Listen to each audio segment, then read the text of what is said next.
Bom dia. Bom dia, Beatriz. Bom dia, Ju. Tininha, bom dia. Vocês me escutam bem? Da última live que eu fiz na semana passada, falaram que meu áudio estava um pouquinho baixo. João, querido. Bom dia. Obrigada, Ju. Obrigada, Bia. João também. Que bom ter vocês aqui. Tô esperando a doutora Lívia entrar e a gente vai começar a conversa de hoje sobre saúde e infância, né? Reflexões sobre esse retorno das escolas. Enquanto isso, sejam bem-vindos, bem-vindas, bem-vindes.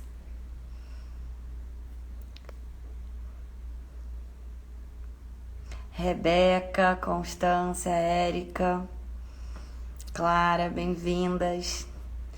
Pronto, doutora Lívia entrou. Bem-vinda. Agora ela vai... Deixa eu chamar ela aqui para participar.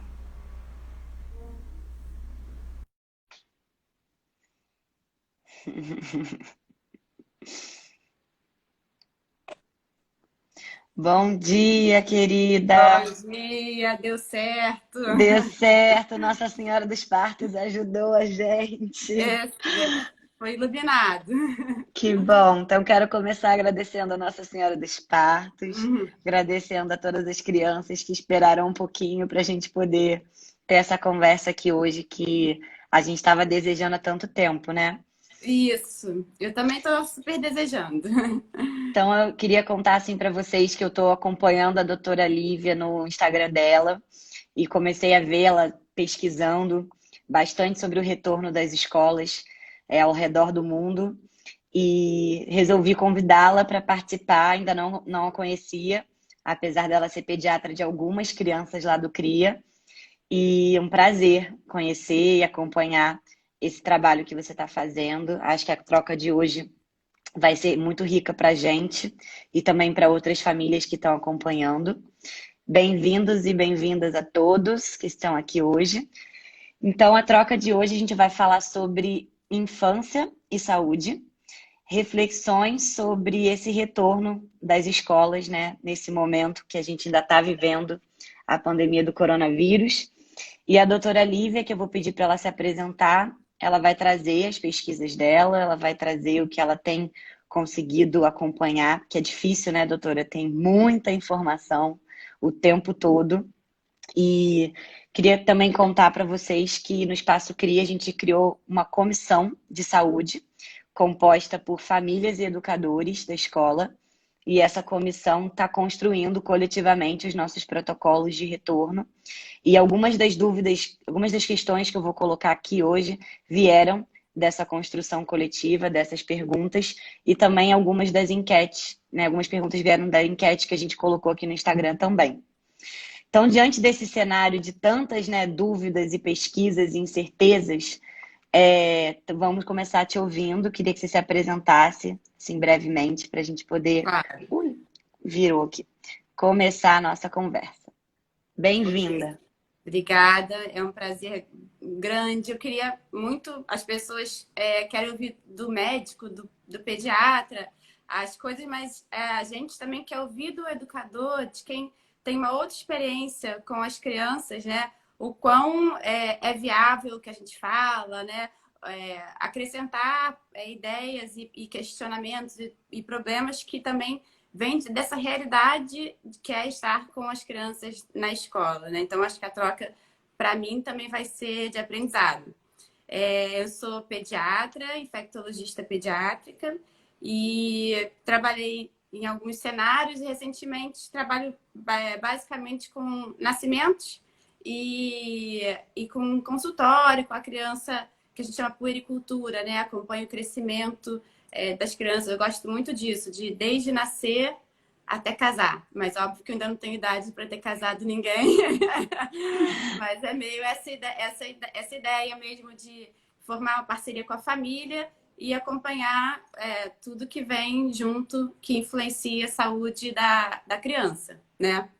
E eu acho que essa discussão em relação ao coronavírus é uma situação que mexe muito com a nossa sociedade, que uma parcela dela estava acostumada atualmente a viver com risco zero, a tentar controlar todas as variáveis possíveis, mas isso principalmente em relação às crianças, né?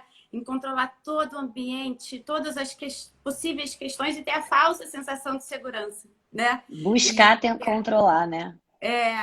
E aí, quando vem esse novo vírus, que além de avassalador é novo, né? Realmente não é sem razão que deixou todos nós tão e ainda tão aflitos e angustiados e passando por várias emoções e sem certezas, né? Tirou o chão Sim. de todo mundo. Então, é isso mesmo. Acho que a gente está aqui mais para trocar reflexões do que para dar respostas, né? Acho que é importante também a gente se colocar aqui num lugar de estamos pesquisando, estamos buscando construir um caminho, né, entre saúde e educação. Então, Deixa eu falar doutora... aqui que eu queria valorizar o diálogo, né? Então, a escola abriu para a sua comunidade. Esse diálogo ele é muito importante, porque, como eu tenho falado, se a gente não planeja, a gente não visualiza, a gente não fecha o olho e imagina, a gente não coloca situações, hipóteses, essa hora da abertura ela vai chegar, né? É isso que a gente vai conversar aqui, ela vai chegar. Não sei a data, o dia exato, né? A gente tem previsões, mas quanto mais o diálogo houver com os pais, com os educadores, com o corpo de profissionais da escola, mais chance de acertar a gente vai ter. Sim, é nisso que a gente acredita e no que a gente está apostando, né? Então vamos começar a nossa conversa. Eu queria que você trouxesse um pouco o seu olhar sobre o que você entende, né, como papel, a importância da escola no desenvolvimento saudável das crianças.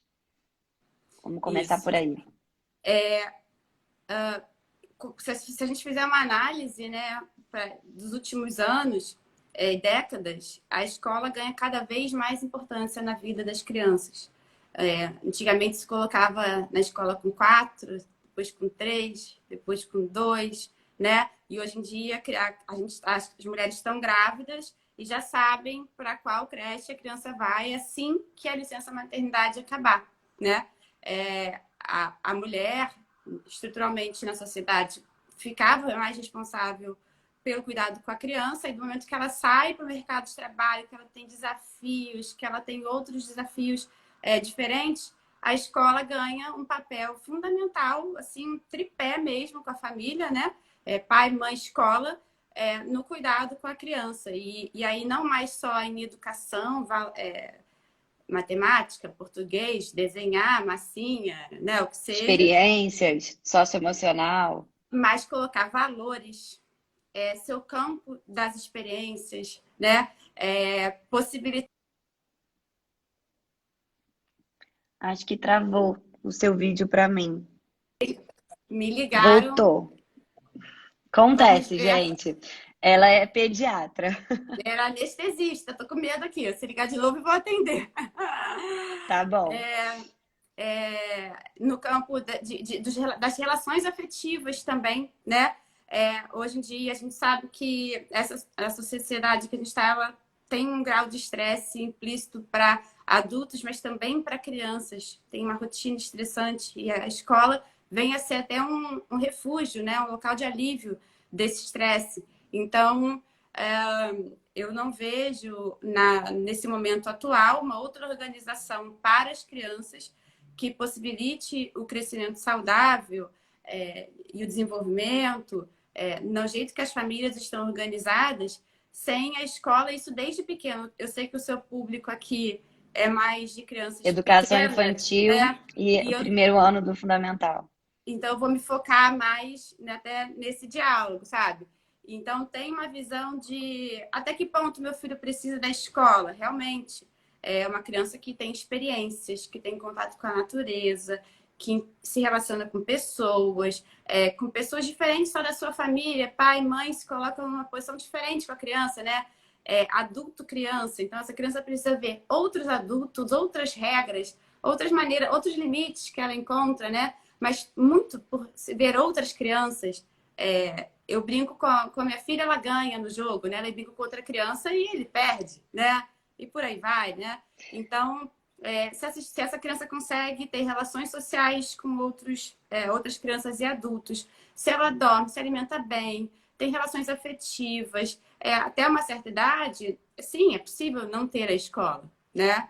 Mas tem que ver como essa família se pauta, né? Quais são as demandas desse pai, dessa mãe, as possibilidades dessa família. Sim. E a criança, e aí a escola se torna fundamental, essencial para esse desenvolvimento saudável.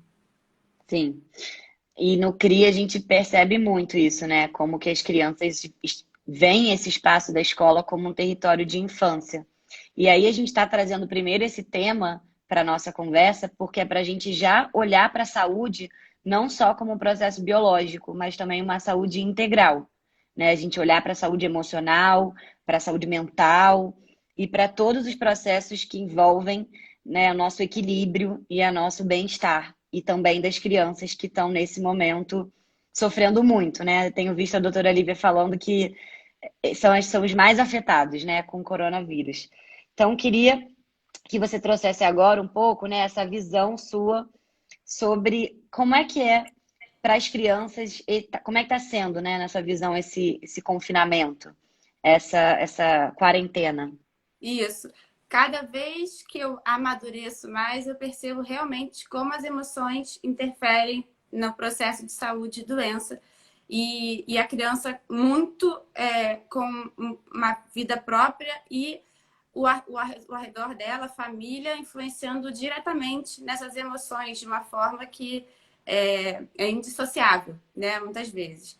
E, bom, isso em relação, complementando o que você falou sobre saúde integral, com o confinamento, muitas reações diversas ocorreram. Depende muito de possibilidades que cada família tem de resiliência, de tempo, espaço, contato com a natureza, se houve pessoas que adoeceram naquela família, né? O medo, como aquilo tomou a família. Então, tem crianças que desde o começo reagiram de forma forte e negativa.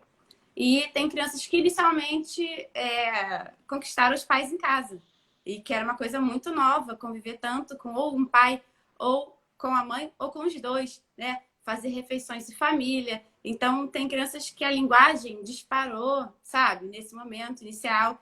Então, vimos de tudo. Mas, principalmente, o que a gente vê, assim como o adulto, é uma onda. Muito bem. Passado 1, 2, 3 meses, mesmo as crianças que estavam bem, né, começaram a dar sinais.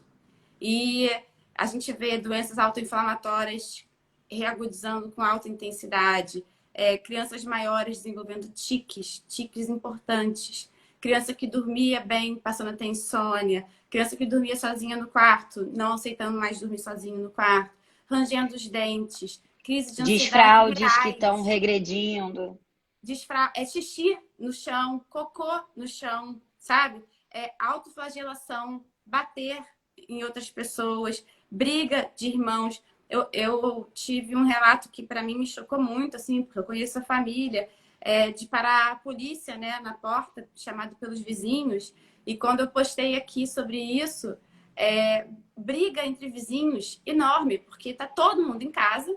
E as crianças não ficavam em casa, talvez nem esses adultos, né? E a criança, assim, simplesmente por andar no apartamento, gera incômodo enorme para a comunidade. E aí, dentro de casa, para essa mãe controlar, gêmeas de 2 anos, né? Não ande pela casa, é impossível, elas estão andando pela casa, né? Então, assim, disso cresce realmente um grau de insustentabilidade. A criança vai à consulta e ela se treme quando vê um outro ser humano. Ela não está mais acostumada a ver ninguém diferente, né? Então, ela fica num modo totalmente antinatural, né? E disso a gente se preocupa de ir crescendo fatores negativos pela permanência do isolamento. Sim. E aí uma coisa que eu vi também você falando era sobre exatamente isso, né? Como é que a gente pode ir pensando num retorno gradual das escolas, justamente para cuidar de quem mais são quem mais precisa, né? As crias, os pequenos. Então, queria que a gente começasse a falar agora sobre essa dinâmica do coronavírus, que é realmente o grande tema, o grande temor, né, desse retorno. E qual é a sua visão sobre a dinâmica do vírus, o que você tem pesquisado fora do Brasil, sobre o retorno de outras escolas. Você até me contou na semana passada que você começou a ver casos reais aparecendo, que isso te animou também. Então, vamos começar a entrar agora nesse tema, já que a gente está aqui concordando que, por mais que seja muito benéfico a criança ter contato com a sua família, também é muito bom ela poder ter esse espaço da escola, esse território feito, preparado, pensado para a infância, onde ela pode ter outras experiências, e nesse momento a gente já está vendo os efeitos das crianças que estão sentindo falta, né, disso.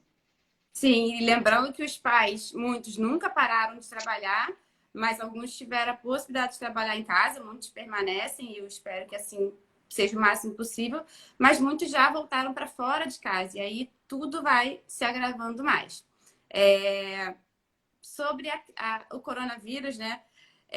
Que a gente tem muito pouca experiência nos últimos 100 anos com um quadro desse, né? Que uma impossibilidade de a gente ter, independente do dinheiro, um tratamento, uma forma de escapar disso, sabe? Isso foi uma primeira vez nos últimos 100 anos, novamente, que aconteceu uma coisa que não importa a sua condição, você não tem como escapar dessa realidade.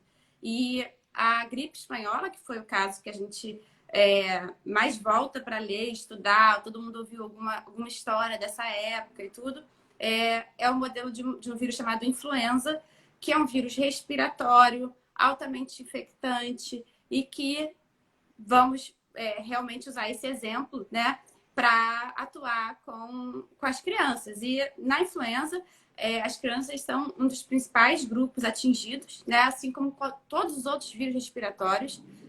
Em geral, os pais adoecem quando a criança traz para casa o vírus, né? Então, ela foi na pracinha, ela foi no shopping, ela foi na escola, ela foi numa festinha, ela foi no play e ela volta com um quadro viral e passa para o restante da casa. Essa é a história comum das viroses respiratórias. Muito bem. Veio o coronavírus, quando começou essa ameaça de um vírus respiratório, as mães tremeram, os pediatras tremeram.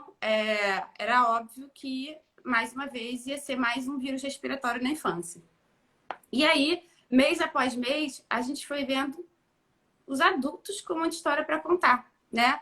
Então, um palestrante foi para Washington e ele estava positivo sem saber, e aí vários contaminantes daquele congresso, né? Um jantar de noivado da alta sociedade, uma pessoa também estava com resfriadinho, vários contaminantes daquele processo, e por aí vai. E aí os pesquisadores foram ver que para a criança estava faltando. Várias crianças pegaram. Tudo bem, logo veio o lockdown, mas antes disso o vírus circulou muito, né? Até a gente começar a gente identificar em cada país e tudo. E estava faltando essa história das crianças gravemente acometidas ao mesmo tempo, tal qual a gente tem N relatos de adultos. E aí começou a se pensar, será que é um pouco diferente com as crianças? E aí um dos primeiros estudos que saiu foi um estudo ícone, né, dos Alpes franceses. Foram franceses ingleses que se encontraram na França. E para resumir bem, uma criança foi foco dos 12 contaminados por um do grupo inglês.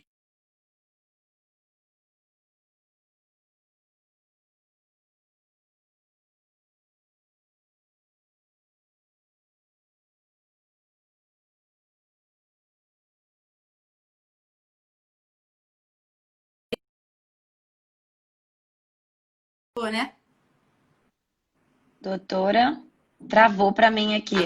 Acho que voltou. Tá. Voltou. Eu tava te acompanhando quando você falou, então, que uma criança desse grupo de 12 aí travou. Isso, aí ela frequentou, não sei porquê, 3 escolas lá nessa estadia nos Alpes franceses e fez um curso de esqui. E ela positivou. E aí, como era um local pequeno, os franceses se dedicaram a pesquisar essas crianças compactantes íntimas. Porque ela frequentou as escolas e foi para o curso de esqui. E nenhuma criança pegou. Aí foi publicado rapidamente esse trabalho. É um trabalho, tá bom. Aí, na Austrália também, houve 9 professoras e 9 alunos de várias escolas, mais ou menos umas 800 crianças envolvidas, além de professores, que quando foi dado o lockdown, descobriu-se que eles já estavam positivos e circulando pelas escolas. E apenas outras 2 crianças foram contaminadas. Diferente também do que se pressupunha, né? Mas também só mais um estudo. Ainda não é um cenário que a gente pode concretizar nada. Holanda fez estudo dizendo que nas 50 famílias analisadas, a criança menor que 12 anos não leva para dentro de casa. A China fez grandes estudos mostrando que 90% dos contatos em crianças são de dentro de casa e não da rua. Assim como outros estudos que demonstram isso, mas era aquela dúvida, calma. Mas as crianças, nesse período, acho que você está travando.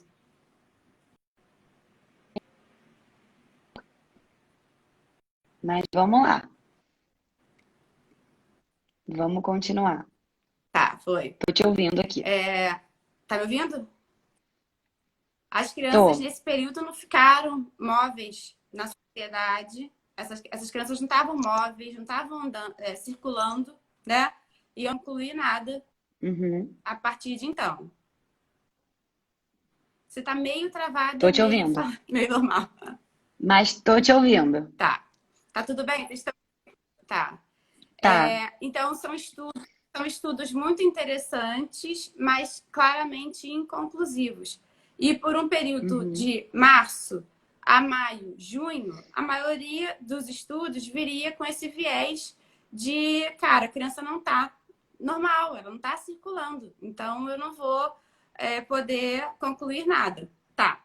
A Noruega foi um dos primeiros países, sem contar a Suécia, e Dinamarca, que levaram esse aprendizado em consideração e chamaram as crianças pequenas para a escola. E aí eles implementaram o retorno escolar inicialmente com muitas recomendações, com todas as recomendações, e foram flexibilizando ao longo do tempo.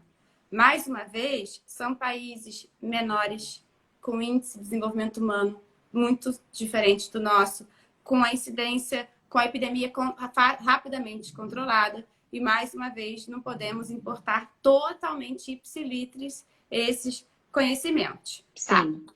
E aí, mais para frente, veio um estudo americano, porque lá as creches e alguns centros, né, que acolhem crianças, como chamamos o IMCAs e tudo, eles tiveram que prestar um papel social de atender aos filhos de funcionários de atividades essenciais que não tinham um plano B e não tinham onde colocar aquela criança e tinham que trabalhar.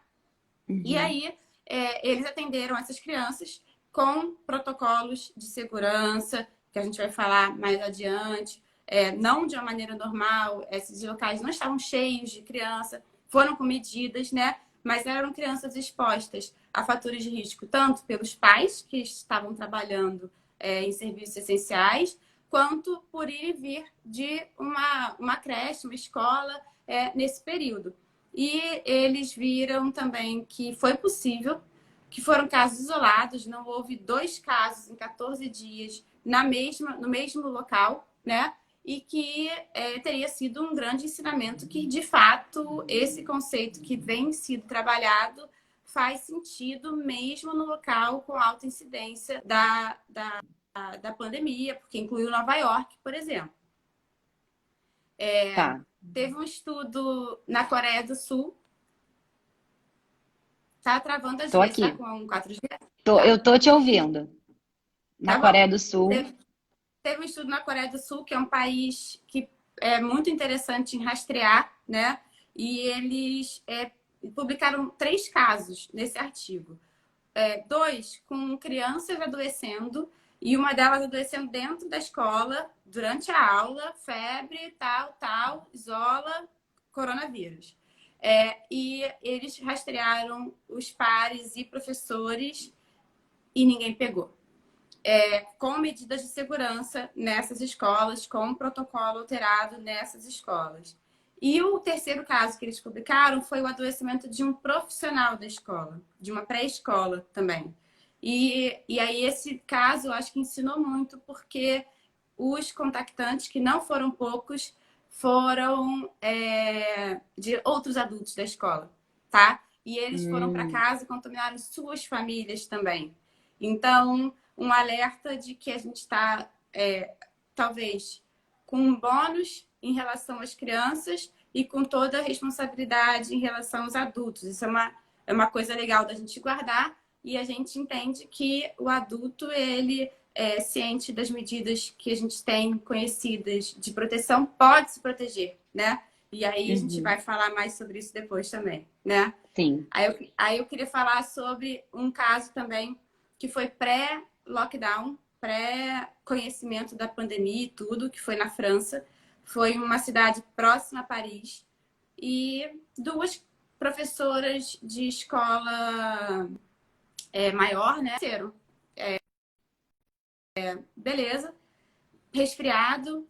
E aí, dali a pouco, quando o órgão de saúde, né, local vê, contactantes dessas professoras internaram, era coronavírus, volta para trás e vamos rastrear aqui tudo para entender o que aconteceu. E esses estudos ensinam muito. Nessa escola, high school, né, liceu, hoje em dia as nomenclaturas mudaram, né, ensino médio. Ensino médio. Houve uma grande contaminação, tá? Entre professores, alunos, profissionais não professores, tá? A comunidade como um todo foi muito atingida, e foi um estudo retrospectivo através de anticorpos.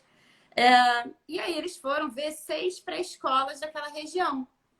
E, cara, 3 casos dentro das pré-escolas, tá? Impressionante. Então, de alguma forma, independente, nesse momento não tinha medidas de proteção, tá? Não tinha medidas novas, foi antes de fechar as escolas. Então, isso é uma cena bem real da gente pensar se realmente não faz sentido esses conhecimentos que estão vindo, né? E teve um outro caso na Nova Zelândia, que era uma escola religiosa de internato. Os alunos dormiam e eram os maiores. E também foi antes do lockdown. E teve um aluno mais, eles não contaram direito como é que começou e tal. Eu sei que também foram 96 infectados naquela escola. E também rodou naquela comunidade perto da escola, com outros adultos, familiares e tudo mais. E aí tinha uma escola vizinha, porque eles dividem muito assim, né? Para maiores e para menores. E aí eles foram ver na escola dos menores, poucos casos, diferente do que aconteceu na escola de maiores. Também é um caso que ensina muito. Israel, posso continuar? Claro. Israel também teve no retorno escolar já, então fechou escola, aí reabriu escola. Quando reabriu escola, começaram com pequenos grupos, e aí meio que rápido eles migraram para chamar todo mundo de volta. E lá é um país com muitas escolas e com as turmas cheias, 30, 40 alunos por turma. E aí eles chamaram todo mundo. Veio calor, veio verão e as escolas voltaram. Logo então, uma escola também de ensino médio e talvez crianças mais velhas, antes do ensino médio, que seria Fundamental 2, né? Teve um strike, sim, muitos casos, 100 casos naquela escola, rapidamente. E aí ficou aquele ponto de interrogação. Eu demorei muito a conseguir esmiuçar o que houve ali para ser tão diferente dos outros locais. Embora a Europa tenha aberto inicialmente, e em muitos países até agora, só para até ensino fundamental 1 e depois um pouquinho de ensino fundamental 2. Eles privilegiaram o início pelos pequenos, tá? Então, nem todo país experimentou já o retorno do segundo grau dos de maiores. diabetes. E aí... Dos anos finais do ensino fundamental e ensino médio. Isso. Chama assim agora. Muda muito esse negócio. E aí, foi interessante que o primeiro-ministro de lá falou foi que veio um calor de 40 graus. A máscara estava, assim, absurdamente incomodando. Molhada. E ele estava dando certo. E aí ele falou, tira. E aí deixou uma semana ou duas professores e alunos numa escola de 30, 40 por turma sem máscara. E aí a infecção andou rápido, entendendo que era um grupo etário que não se beneficia tanto do conhecimento que a gente está falando aqui de crianças se infectam menos e talvez transmitam menos, né? Principalmente para os menores, e sem medidas de proteção. Então, é uma senha de que a gente precisa dessas medidas, né? Sim. E também agora no Texas aí começa a receber. Parabéns, Lívia, você tem falado muitos estudos interessantes, mas aqui no Texas tem creches acontecendo casos, né? Aí de primeira eu tento ficar triste se tudo vai cair por terra, mas eu fui entender também com leituras que o que aconteceu no Texas é o seguinte: é um estado que inicialmente não foi atingido pela primeira onda, tá? E aí foi como aqui no Brasil, Paraná, Santa Catarina, que também não foram atingidos na primeira onda, e a gente não sabe até que ponto não vai chegar ou vai chegar. E pelo visto, quem não fizer medidas de controle maravilhosas vai chegar, e já chegou, né? Então, no Texas, a curva está exponencial. E as creches ou não pararam ou tinham voltado. E o governador local, cada hora dá uma regra. Não, não, não. Volta só quem precisa, quem os pais trabalham fora. Não, não. Volta todo mundo. Tá, volta todo mundo, mas com máscara, distanciamento social, pequenas turmas. Não, não, não. Volta como tem que voltar, integral, sem problemas. E aí, nesses orientações truncadas, e num local que a curva está ascendente, de fato, pipocaram casos, tá? Do que a gente pode... Tem poucas informações, tá? Mas o que a gente pode entender, ainda assim, representa um percentual muito pequeno de tudo que está aberto, de todos os alunos que estão indo e do número de professores que estão, tá? Mas é uma senha para entender. Você me ouviu, né? Ouvi. Ele tá dando umas É uma travadinhas, senha. mas aí de repente você fala um pouquinho mais rápido e eu tô entendendo. Acho que é a minha internet que tá um pouco fraca. Doutora, então deixa eu ver se eu tô conseguindo entender até agora, de repente, o que você está trazendo como uma hipótese é que as crianças têm um baixo índice, né, como a gente tem ouvido, de contágio, mas elas podem ser transmissores, é isso? Uma Elas têm vez baixo índice de doentes, se contagiar. elas tanto têm menor risco de se infectar, elas precisam de mais exposição para se infectar, quanto elas transmitem com menor habilidade o novo coronavírus. Não é risco zero, não é que não transmite, mas é diferente daquele conceito inicial de que a criança era uma bomba viral assintomática, aquela criança que realmente ela faz pouco sintoma ou nenhum sintoma, mas transmitiria quase que prioritariamente, né? Ou tal qual o adulto. É um novo conceito em relação a isso. E já se sabe o motivo das crianças serem tão assintomáticas assim? Tem algumas hipóteses, mas não se sabe ao certo. Uma delas é que o novo coronavírus ele entra na nossa célula através de um receptor que é a enzima conversora da angiotensina. E tem doenças que expressam mais esse anticorpo e justamente teriam relação com fatores de risco, e crianças que expressam bem menos. E talvez elas não tenham a chave fechadura para receber o vírus, né? Mas ainda não. Entendi. Ela Tá, Aí eu não, só já queria falar voltou. mais uma coisa, pode? Tá, claro. Só contar para todo mundo, antes de você falar, que hoje a gente resolveu se dar tempo, porque é um tema que merece esse tempo, né? E calma. Então a live ela dura 1 hora e ao final dessa 1 hora a gente vai cair, vai demorar só um pouquinho para a gente salvar o vídeo na página do Espaço Cria e a gente volta para a gente ir finalizando, tá? Pode continuar, Tá. por favor. E a outra coisa que é inequívoca, porque uma coisa muito legal é você ver os casos, porque nada é melhor do que você ver a epidemiologia do que está acontecendo com esse grupo, né? Não no campo das hipóteses, mas no campo da realidade. Faltam estudos, como a criança se mostrou menos grave, a situação foi muito grave, né? Eles se dedicaram mais aos adultos, né? Mas o que veio tem ensinado e tem sido foco atual de muitas pesquisas, porque o mundo carece dessas informações e a gente está tentando buscar todas. Mas uma coisa legal, em soma a essa visão, né, dentro do cenário escolar, é o percentual de crianças acometidas pelo novo coronavírus no mundo e no Brasil, né?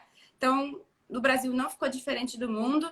Eles citam entre 2% e 5% de todos os casos confirmados como sendo referente às crianças, tá? Desse grupo minoritário, 2 a 4% precisam de internação hospitalar e desse grupo minoritário, menos de 1% necessita de terapia intensiva, né? De um quadro que necessite de internação em terapia intensiva. Então, assim, se você olhar para o grupo escolar, grupo da criança, é uma infecção talvez mais leve mais leves que outras do que a gente tenha contato mais rotineiramente, tá? E aí Não você me lembra, desmerecendo doutora, quem adoeceu, des- né? tá, desculpa te atrapalhar, mas aí você me lembra da importância da gente falar sobre a vacinação, né? Nesse inverno, mesmo para quem está em casa e também para as famílias que decidirem, quando for possível, retornar ao Posso falar convívio da agora nisso, escola. depois eu continuo aqui. É, mais do que nunca, a gente poder proteger nossos filhos para o que a gente consegue através das vacinas ficou essencial. Não foi razão em nenhuma recomendação adiar a vacinação por causa da pandemia. Então, o que eu costumo falar em relação à influenza, que é a gripe, né? É que se o coronavírus poupou a criança, a gripe não poupa, né? Então, a gravidade maior é com as crianças, elas transmitem para os avós, para os pais, de forma eficiente o influenza. Então, a gente tem que vacinar sarampo, pneumococo, hemófilos influenza, meningococo. São doenças que só quem pôde vivenciar o filho experimentando um quadro de gravidade pode dizer o quão elas são importantes, né? E tem um papel da nossa comunidade, né? A gente está colocando o nosso filho para conviver em comunidade. Então, a gente poder participar do controle dessas infecções é um papel que a gente também faz, sabe? Então, Pensando também nos educadores, né? Porque os adultos, ao contrário da influenza, os adultos são foco do coronavírus, mas não são foco de influenza, né? Principalmente o grupo de risco de influenza é criança e idoso. Mas quando uma criança, sendo o grupo de risco, está em contato com o seu educador, esse educador também se torna grupo de risco. Então, também a importância dos profissionais de educação se vacinarem. E realmente a gente está aí desejoso por uma vacina do coronavírus e tem a vacina da gripe e a gente não vai se vacinar. Então, acho que exatamente. é um pedido aqui também, um apelo nosso para a gente poder ter esse papel não só de nos cuidar, mas também de cuidar do próximo. Isso. Então, eles falam 60% de queda de vacinação. Então, tem dois medos pós-pandemia, né? Um é da urgência dos tratamentos psiquiátricos e psíquicos, que vai virar nova linha de frente. E dois, a ressurgência de quadros previamente controlados por baixa vacinação. Então, A gente teve uma queda nessa vacinação desse ano? 60%, não estou falando só de Brasil, estou falando de dados internacionais também. Tá, 60% de queda de vacinação de calendário básico. olha, tá. Então, é importante. Então Bom, vamos conversar. Agora você quer passar para qual parte? ainda estou aqui numa parte, calma aí. Vai. Então, eu falei que 5%, 2 a 5% das crianças adoecem e dessas, 97,5% vão ter formas assintomáticas leves ou moderadas. 2,5% vão ter formas graves, né? E crítica mesmo, 0,7%. Eu peguei o maior estudo que a gente tem. Claro que vai variar um pouco de estudo para estudo, né? Até tem sido difícil elencar fatores de risco para o grupo infantil. Então, a gente também veio com a ideia de uma doença respiratória, quais doenças que costumam piorar as doenças respiratórias, né? E aí, na prática, a gente tem visto coisas diferentes do que na teoria. E quanto maior o número de doenças associadas que você tem, de fato, você vai ter maior gravidade potencial com a infecção pelo novo coronavírus. Na infância, o que se viu é que a alta gravidade ela vem para crianças com quadro de alta complexidade, com mistura de doenças, doença neurológica avançada, portadora de traqueostomia, gastrostomia, atraso cognitivo importante, né, por doença neurológica, doença cardíaca, congênita, doença genética, metabólica. Então, quadros bastante complexos.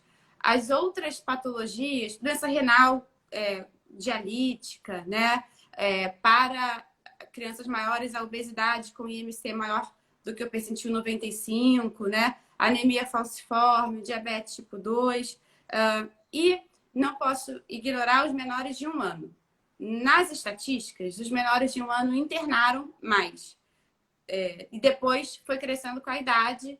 Quanto mais velho, maior a chance de você ser internado. Exceto os menores de 1 ano. Só que muita crítica se faz porque no início da epidemia, 2 meses, novo coronavírus, febre interna, porque eu não sei no que vai dar. Alta 2, 3 dias depois. 7 meses, novo coronavírus, interna, alta depois, porque era conhecer a doença, era melhor internado, que ninguém sabia o que vai acontecer em casa. Claro. Então, nem sempre foi acompanhado de gravidade, mas foi acompanhado de maior hospitalização. Alguns outros relatos falam de maior gravidade em menores de 1 mês e por aí vai. Então, fica essa dúvida em relação aos menores de 1 ano. Tá. Acho que foi. Tá, então vamos entrar agora, né?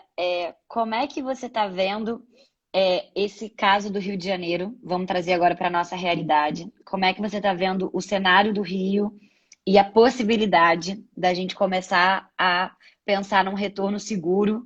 Para você, quais seriam esses critérios para um retorno seguro para as escolas? E aí depois a gente entra em outras perguntas que a gente tem aqui também. E tô vendo que tem um pessoal fazendo pergunta aqui também para gente. Tá. Seguinte, a gente tem um problema de dados, né? De leitura de dados, como se a gente tivesse uma miopia grave, né? Então, alguns estudiosos publicaram textos, e um deles fala que a gente viveu o pior momento do Rio de Janeiro sem saber que era o pior momento. E agora a gente vive um outro momento melhor também sem saber que era o melhor momento. Então a gente demora muito. Quando que foi esse pior momento que a gente não sabia? Final de abril, início de maio. Tá. Então a gente enxerga com 30 dias de atraso, porque a notificação entre você sentir o sintoma e a notificação leva 30 dias, 35 dias. Então, a gente está vendo sempre para trás, né? Olhando para o retrovisor. A Mari travou de novo. Sim. Voltei. Olhando para o retrovisor. Tô aqui. Show. Isso. Então, a gente tem uma dificuldade, além da subnotificação, o atraso das notificações, né? A ciência das autoridades. Não tem uma pessoa que vai na televisão e a gente fica sabendo o que está acontecendo, acompanhando, qual é o objetivo, né? O nosso R0, que é a taxa de transmissão, tá nível, a gente precisa baixar para tal nível, né? Aquela coisa que engaja. A gente ficou à deriva, não queria falar em mais questões políticas, né? A deriva. Não vamos nem entrar nisso. Até me segue. Muita gente me segue com a ideia de, cara, você está trazendo informações, eu me sinto tão responsável, porque eu sei que é todo mundo tão sem informação, né? E aí, no final, em maio, eu comecei a sentir menos gente vindo atrás de mim com quadro típico de coronavírus, né? Além de um isolamento aqui onde eu resido, né? E onde eu posso ver que estava enorme, né? E eu falei, gente, não tem como isso não ser real. Eu acho que as coisas estão melhorando, sim. Aí começa a falar com outro, com outro, e a sensação de todo mundo é que estava diminuindo. Mas quando você vai nos números, você não via aquilo ainda. Mais para frente, começou uma redução oficial dos leitos hospitalares em hospitais privados, né? E aí isso começou a ser cada vez maior e todo mundo, não, mas calma, os hospitais públicos não está assim, as comunidades, isso e aquilo. E agora, até nos hospitais públicos, nos hospitais de campanha, começou a fechar, diminuir a necessidade. Então, Baixada, Mesquita, hospitais de campanha começando a reduzir o número de leitos e começando a sobrar vagas, né? Então, a gente vê hoje em dia, agora facilmente na mídia, 70% de ocupação em UTI, acho que 30%, 40% em enfermaria, de hospital público, rede municipal e estadual, e na rede privada esse cenário mais largamente, né, já com retorno de cirurgias eletivas, de tratamentos de outras doenças que ficaram paradas, né, redução da queda do número de casos, a gente tem visto também através das mídias já que eles adotaram aquela média móvel, né, que é muito mais fácil de você conseguir acompanhar, porque por dia aquele número não te diz, né, nada. Então, quando você compara a média da semana com a média da semana passada, da retrasada, se tem uma diferença de 15% para mais ou para menos, a gente consegue entender que, de fato, é uma curva e não um dado falso, né? Então, é inequívoco que no Rio de Janeiro a gente ultrapassou o pico, está em declínio, e estamos no momento, claro, que ainda com casos novos, ainda com falta de liderança, de testagem abusiva, né? Ainda com questões de lidar com a epidemia de uma forma mais controlada, mais séria, mais transparente, né? Ainda com a reabertura extensa do comércio, bares, restaurantes, antes das escolas, e isso as pessoas estão nitidamente circulando mais, né? Como a autoridade permitiu, né? E a gente está de olho se isso vai gerar rebote ou não. E aí tem algumas teorias de que a gente talvez não viva mais uma segunda onda, e sim marolas, porque muitas áreas não conseguiram fazer isolamento previsto, a taxa de contaminação com a subnotificação que a gente tem deve ser bem maior do que a gente imagina, e isso a despeito de ter gerado muitas mortes. Olhando para frente, pode ser um cenário que seja mais fácil levar daqui em diante. Então, o fato é que a gente vive o declínio da epidemia nesse momento. Tá. E aí, nesse cenário, então, mais animador, né? Quais seriam para você alguns critérios para a gente, diretora de escola, se sentir minimamente segura para dar esse passo, não só quando as autoridades permitirem, mas também quando a gente tiver essa percepção, né, de que já dá para reabrir, né? O que você entende como critérios? O RO, são as taxas de vacância nos leitos, a diminuição de número de casos? Tudo junto? Tudo junto. Acho que é tudo junto. Precisa estar com leito sobrando, é fundamental, mas ele é um cenário tardio, né? Porque entre você adoecer e você ir parar no hospital, você leva pelo menos 15 dias, tal, né? Que é o que a gente usa. Então, nessa reabertura, não dá para contar só com isso. O R0, eu acho que é uma taxa maravilhosa para a gente olhar, que é a capacidade de contaminar 2, contamina 4, contamina 16, que é a exponencial. Então, quando ele está abaixo de 1, ele perde o exponencial e a tendência de controle da epidemia, né? Doutora, hoje ele está em quanto? Você sabe essa informação? O Covidímetro da FRJ marca TJ. 1,37 e ele usa dados registrados. Então, é possível que seja referente a alguns dias atrás, 30, 20, 10, Tá. né? E ele oscila, desde que começou a reabertura, eu olho freneticamente, e ele oscila nisso, 1,3. Ele chegou a 1,39, chegou a 1,31, 1,36, está em 1,37. Aí tem outras análises de plataformas privadas que tentam fazer modelagem, né? E isso fala no estado também, que é uma coisa diferente, estado e município do Rio de Janeiro. Sim, o ideal sim. seria a gente conseguir analisar onde a sua escola fica, sabe? Zona Sul, Zona Oeste, Zona Norte. Vai variar, vai ser diferente, entendeu? Então, o ideal era a gente ter esse nível de controle. E essas plataformas, assim, falam em reserva menor que 1 no Rio de Janeiro, né? A gente viu também nas mídias que é o segundo estado que está caindo mais no Brasil, né? Tá. Então, agora vamos entrar no tema de como seria, então, né, esse retorno. Né? A gente podendo abrir a escola, chegamos numa situação de declínio dos casos. Como é que você vê essa reabertura? É gradual? São poucas crianças? Qual idade você recomenda que seja as primeiras que retomem as atividades, com rodízio de dias ou não? E aí, se ainda der tempo nessa rodada, falar um pouco de que a gente tocou bastante, que é a importância do papel das famílias, né? No cuidado com as crianças para evitar ou minimizar a transmissão com quem essas crianças moram, né? Principalmente pessoas de grupos de risco. Isso. Então, assim, a gente começou tentando demonstrar a importância da escola na saúde das crianças. E a gente entende que é super importante, né? Aí depois a gente tentou contextualizar a criança no cenário escolar com a pandemia e o impacto da pandemia na saúde da criança diretamente.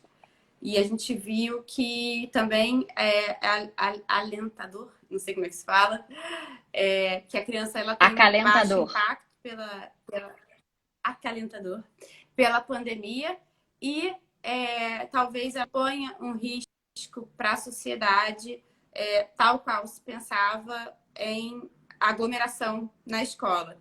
Só que então, o que eu acho que a gente tem que pensar? As pessoas gostam muito de sentenciar. Criança não passa, criança passa, né? Não, é um bônus. Essa característica da criança, a gente vai entender que é um bônus para possibilitar o retorno escolar. Mas esse retorno escolar deve ser encarado com toda seriedade, né? Para mim, começa com crianças menores, que têm esse conforto epidemiológico. São as crianças que mais precisam, as que menos fazem interface com internet, com socialização através de rede social, não se conectam dessa forma. Acho que tem menos instrumental para sair desse estresse, para aliviar as tensões, né? Os pais não conseguem não alimentar, não brincar, né? Enfim, eles precisam dos pais para tudo. Então, eu acho que essas crianças são, por tudo, pelo conforto epidemiológico, as que primeiro deveriam retornar, tal qual tem sido feito na Europa, Noruega, Dinamarca, né? Começando pelas menores. Mari travou de novo. Tô aqui. Tá. Tô te ouvindo. E aí a gente entende que precisam de alguns conceitos, né? A Emily Oster, ela é uma economista americana, que ela, depois que engravidou, se dedicou a entender todos os riscos envolvidos com o que os médicos falam. Porque muitos médicos falam coisas e não te deixam ser responsável pelas suas escolhas, sabe? Então, assim, não fume na gravidez e não beba café. Mas calma, se eu quiser correr algum risco, porque o corpo é meu e o filho é meu, qual é o risco, né? E aí você vai olhar e vai entender, não, realmente não vale a pena. Bom, e aí ela coloca que qualquer reabertura tem que ser feita com responsabilidade por via das autoridades da escola e da família. Exige flexibilidade, então não é a mesma recomendação para todas as localidades, todas as escolas. Falar em município do Rio de Janeiro não é falar uma escola não representa todas, né? Perfeito. Ser realista, porque a realidade é que existe um conforto epidemiológico em relação a crianças pequenas, que a epidemia do Rio de Janeiro está em queda, que a escola é fundamental para a saúde, mas que casos de coronavírus podem acontecer na escola. Não tem como fugir dessa realidade. Assim como vírus inicial respiratório, influenza, coxsackie, etc. Sarampo. Sarampo, né? E sempre foi assim. Mas tem mais um vírus na nossa conta, que eu não vou minimizar ele, não. E que o foco tem que ser no risco dos profissionais envolvidos, mais do que nas crianças, mas também nas crianças. Então, ela tira esses 4 pontos a serem trabalhados no retorno escolar. Tá. Doutora, acho que eu vou pausar aqui agora, já para a gente concluir, né, com esse resumo dessa médica, e a gente volta. E aí você começa a falar sobre Tá também bom? sua visão do que a gente deve fazer em relação às crianças, tá bom? Então, Tá bom. Até mais. obrigada.